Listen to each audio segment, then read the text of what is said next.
1966, a masterwork of Christian novels was published in Japan. Written by Suzuko Endo, Silence is about the silence of God and Jesuit priest Father Sebastian Rodriguez as he travels through Japan in search of his mentor who had reportedly left the faith. Soon after Sebastian arrives in Japan, he finds that Christians around the country are in hiding, being persecuted in horrific ways. In this, he and his partner seek out Christians to find his mentor, Father Ferreira. Instead, Sebastian and Father Garb only find death and destruction while God in his omnipresence is silence. The two watch Christians being tortured, while the only thing Sebastian ends up wanting is martyrdom for himself. The greatest thing that can happen to Sebastian is dying a martyr's death. This is the closest he feels that he can become like Jesus. Silence was adapted in 2016 by director Martin Scorsese, a devout Catholic who has been obsessed with the novel since his last religious film, The Last Temptation of Christ, was protested by conservative Christians and the Catholic Church in 1988. Both films are about the suffering of Christians. While The Last Temptation of Christ personifies the suffering of Christians through Jesus, Silence personifies this through Sebastian, who wished he could be like Jesus. The climax of the film holds Sebastian in a prison cell with his mentor, Father Ferreira. Ferreira looks to the Christians around them and speaks the theme of the film and the theme of suffering itself. You see Jesus in Gethsemane and believe your trial is the same as his. Those 5 in the pit are suffering too, just like Jesus, but they don't have your pride. They would never compare themselves to Jesus. Do you have the right to make them suffer? I heard the cries of suffering in this same cell, and I acted. When Sebastian, unlike Father Ferreira, refuses to apostatise or leave the faith, Father Ferreira explains his reasonings. I saw men die. I did too. For Deus, on fire with their faith. Your martyrs may have been on fire, Father, but it was not with the Christian faith. I saw them die. I saw them die. They did not die for nothing. Indeed not. They're dying for you, Rodriguez. I don't have the answers to why Christians suffer. Honestly, I don't think anyone does. I do think, if a time would come, that Christians should be the one to help the one suffering. Silence, though the situation probably wouldn't happen to Americans now, has a sense of spirituality to it that it's hard to describe.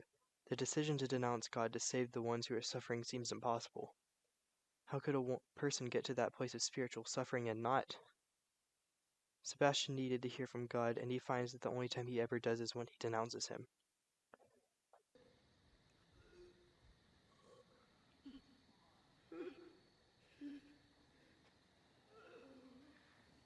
It's only a formality. Just a formality.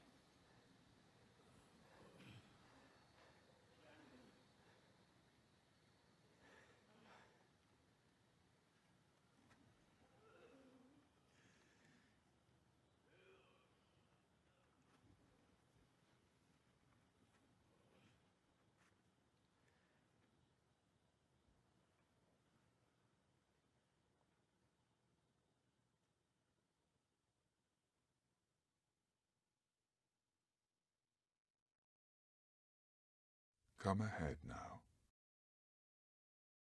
It's all right. Step on me. I understand your pain.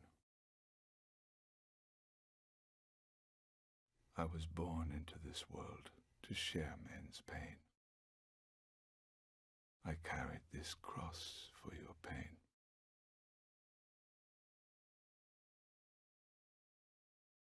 Your life is with me now. Step.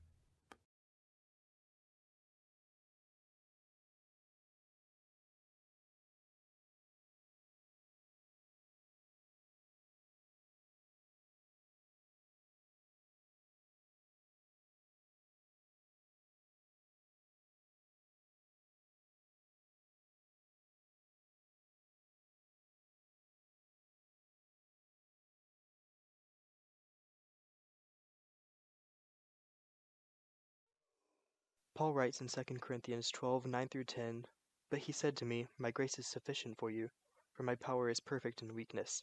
Therefore I will boast all the more gladly in my weaknesses, so that the power of Christ may rest upon me. For the sake of Christ then, I am content with my weaknesses, insults, hardships, persecutions, and calamities.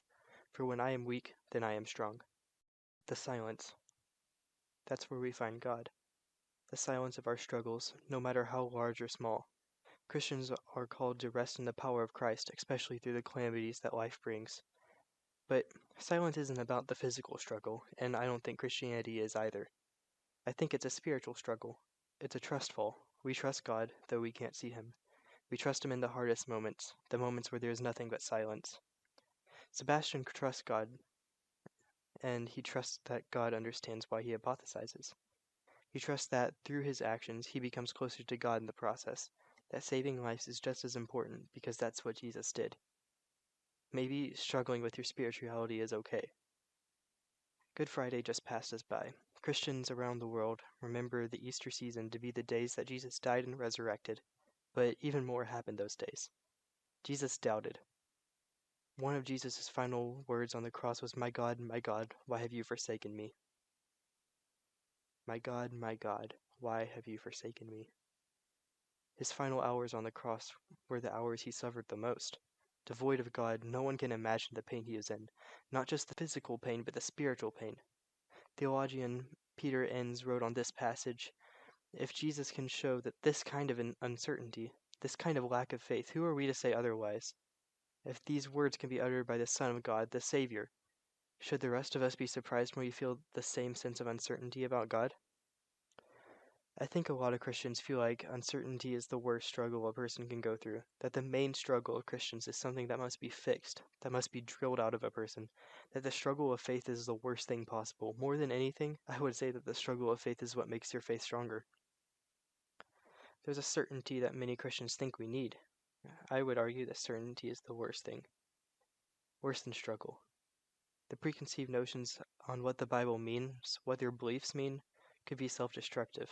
Silence shows this struggle. Sebastian steps on the plate of Jesus, but saves himself and his humanity in the process.